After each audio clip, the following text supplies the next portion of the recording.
জনাব তারেক রহমান, আপনাকে আমাদের অনুষ্ঠানে স্বাগত জানাই। আপনি আমাদের শুভেচ্ছা এবং কৃতজ্ঞতা জানবেন। আপনি আসলে রাষ্ট্রের সর্বোচ্চ ক্ষমতায় বা রাজনীতির জায়গায়, দেশ পরিচালনায়, সেগুলিতে আপনি আসলে আসতে চেয়েছিলেন কিনা, চান কিনা, বা ওই জায়গা থেকে? যদি চাইতাম খালেদ, যদি চাইতাম, তখন যখন মিলিটারি আমার বাসায় এসে বসে রইল সারা রাত আমাকে রাজি করানোর জন্য, আমি তো লুফে নিতাম। রাজি করানোর জন্য বসে থাকতে হবে কেন? আমি যদি ক্ষমতায় চাইতাম বলে আর চলেন চলেন, কি করতে, কি কোন জামাটা পড়তে হবে দেখিয়ে দেন, এখনই যাচ্ছি। আমি তো সেটা করিনি। তাদের সঙ্গে তর্ক করেছি, সারা রাত ধরে তর্ক করেছে যে না ভাই, আমাকে দিয়েন না, আমি এই কাজের উপযুক্ত না, আপনারা অন্য লক্ষ্য যান। তারা আমার উপরে মন ঠিক করে ফেলেছে আমাকে নিতে হবে। আমি বারে বারে বলতেছি তাদেরকে, তারা নিরাশ হয়ে ফিরে গেল, বললো যে সকালবেলায় আবার আসবো, সকালবেলায় আসলে তখন আপনি আমাদেরকে বলেন যে রাজি আছেন। আমি বললাম না, সকালবেলা আসলে একই কথা পাবেন, কারণ আমি তো এটা এমন কিছু না যে মনের মধ্যে সন্দেহ রেখে, দ্বন্দ্ব রেখে আপনাদেরকে বলছি, অত্যন্ত পরিষ্কার ভাবে আপনাদের কাছে বলছি। ঠিক আছে, তা না হলে তো আমি সঙ্গে সঙ্গে রাজি হয়ে যেতাম। কে ছাড়ে যাও আপনাকে? দেশের পুরো সরকারের প্রধান হবার জন্য আহ্বান জানাচ্ছে বাংলাদেশে এরকম কয়জন মানুষ আছে বলবো যে না, আমি এই দায়িত্ব গ্রহণ করব না? আমি তো করলাম সেটা। এখন আমার নামে বলা হচ্ছে 10 বছর চেয়ে। আমি বছর নিয়ে তো প্রশ্নই উঠে না। প্রশ্ন হচ্ছে আগামীকাল সকালবেলা আপনি শপথ গ্রহণ করবেন, এই কথা। আমি বলছি না, করবো না। তারপরে এরপরে তো কয় বছর, কয় কাণ্ড। আমি 10 বছর দিয়ে কি করবোটা কি? আমি 10 বছর দিয়ে, আমি তো বলছি আমি এই কাজের জন্য নই। দেশে আমার দেশ পরিচালনা করা আমার দায়িত্ব না, আমার কাজ না। আমি জানি না এটা কিভাবে করতে হয়। আমি যেটা জানি সেটা করি। Make sense. আপনার মেয়ে মনিকা ইউনুস সম্প্রতি একটি সাক্ষাৎকার দিয়েছেন CNN-এ। সেখানে আমি তাকে একটু যদি অনুবাদ করি তাহলে সেরকম পড়তে পারবো, যে আমি তাকে উদ্ধৃত করছি যে কোনো এক সময় প্রধানমন্ত্রী শেখ হাসিনা ও ডক্টর ইউনুস একসঙ্গে কাজ করেছেন। আমি আশা করি সেই সময়টা আবার ফিরে আসুক, শুধু গ্রামীণ কিংবা সংশ্লিষ্ট সব প্রতিষ্ঠানগুলোর ভালোর জন্যই নয়। যদি তারা আবারও একসঙ্গে কাজ করেন তাহলে সেটা চমৎকার হবে। এই মনিকা ইউনুসের এই আশা কি আপনারও মানে একই রকম আশা কিনা, যে প্রধানমন্ত্রী শেখ হাসিনা এবং ডক্টর ইউনুস একসঙ্গে কাজ করলে আরো কিছু চমৎকার কাজ হবে, বা এটা আপনি আশা করছেন এরকম কি? এটা কি এখন আমার জন্য করা যাচ্ছে না যে আমি নারাজ, যে করতে চাই না? তুমি ভাবখানা এমন করছো যে আমি আপত্তি করছি, আমি কাজ করতে চাই না। আমাকেও যে বললাম চোর বদমাইশ করে রেখেছে, সেখানে কাজ করার তো কথাই উঠছে না। আমার নাম উঠলেই ওনার রাগ উঠে যায়। আমাকে সুদখোর না বললে ওনার মন তৃপ্ত হয় না। আমাকে চুবিয়ে না ডুবালে, পদ্মা নদীতে আমাকে চুবিয়ে না ডুবালে ওনার মনে শান্তি আসে না। ঠিক আছে, আমি কি করে বলবো? ওনাকে বলতে তো হবে, ওনাকে যদি কিছু বলতে হয়। পদ্মা নদীর কথাটা যখন উঠলই, পদ্মা ব্রিজ সম্পর্কে যে কথাটা সরকারের উচ্চ মহল থেকে এটা বলা হয় যে আপনি আপনার ক্ষমতা ব্যবহার করে বা আপনার পরিচিতি ব্যবহার করে বা আপনার যে একটা সাংঘাতিক রকমের গ্রহণযোগ্যতা সারা দুনিয়াতে আছে, যেটি আসলে ওয়ার্ল্ড ব্যাংক সহ অন্য জায়গায় আছে, সেটি দিয়ে আসলে আপনি পদ্মা সেতুটা বাংলাদেশ যাতে ঋণ না পায় সেটির জন্য আপনি চেষ্টা করেছেন।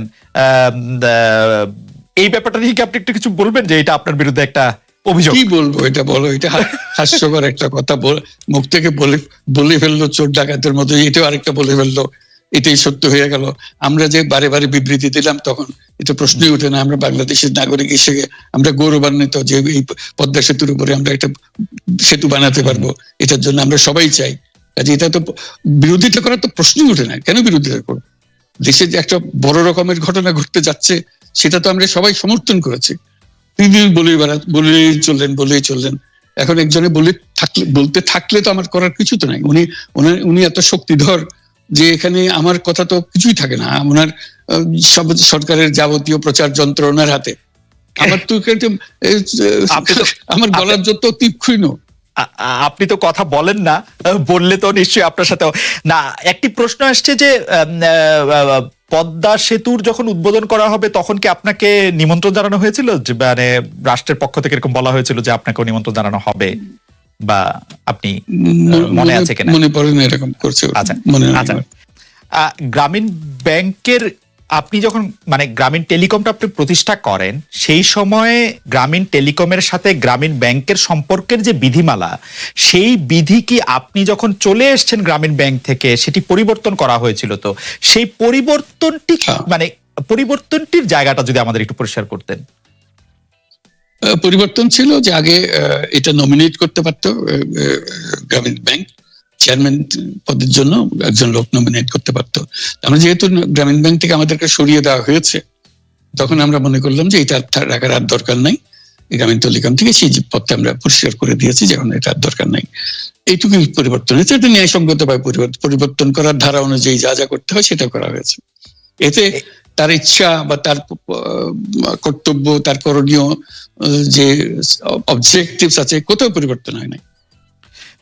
এই ক্ষেত্রে আমাদের এই বিষয়ে আর কি এইটাই আমাদের আরেকটা প্রশ্ন, সেটা হচ্ছে যে গ্রামীণ টেলিকম কি গ্রামীণ ফোন থেকে প্রায় 37% লভ্যাংশ পায়, যে এবং যদি পায় 34% লভ্যাংশ পায়, সেই 34% লভ্যাংশের যে টাকাটা, সেই টাকাটা কোথায় বা কি উদ্দেশ্যে ব্যয় করা হয়, সেই সামাজিক ব্যবসায় যেটি আসলে আপনার প্যাটেন্ট করা সোশ্যাল বিজনেস, সেটির কাঠামোটা আসলে কি বা সেটি কিভাবে আপনি করেন? সামাজিক ব্যবসা হলো এমন একটা নতুন ধরনের ব্যবসার চিন্তা, যেটা আমরা প্রমোট করছি, আমরা নিজেরা প্র্যাকটিস করছি। যেটা ব্যবসা মানে হলো মুনাফা করা, ব্যক্তিগত মুনাফা করা, এবং তার লক্ষ্য হলো সর্বোচ্চ মুনাফা করা। এটি হলো ইকোনমিক্স এর নিয়ম, যে সর্বোচ্চ মুনাফা যদি করি সবকিছু ঠিকঠাক মতো চলবে। আমরা বললাম যে এটা ভুল জিনিস, যে সর্বোচ্চ মুনাফার মধ্যে দিয়ে মানুষকে এক রকমের নেশাগ্রস্ত করেছে। এই মুনাফার নেশার মধ্যে তাকে ঢুকিয়ে দেওয়া হয়েছে। এই মানুষকে এই মুনাফার নেশাগ্রস্ত মানুষ হিসেবে এটা আমরা কল্পনা করতে পারি না। আমরা বলছি যে এটা মুনাফা সে করবে, সর্বোচ্চ মুনাফা করবে, কিন্তু অন্য ধরনেরও ব্যবসা আছে। ব্যবসা এখন শুধু এক প্রকারের ব্যবসা আছে, যে ব্যবসাতে শুধু মুনাফা সর্বোচ্চকরণ, এটাই হলো নির্দিষ্ট নিয়ম।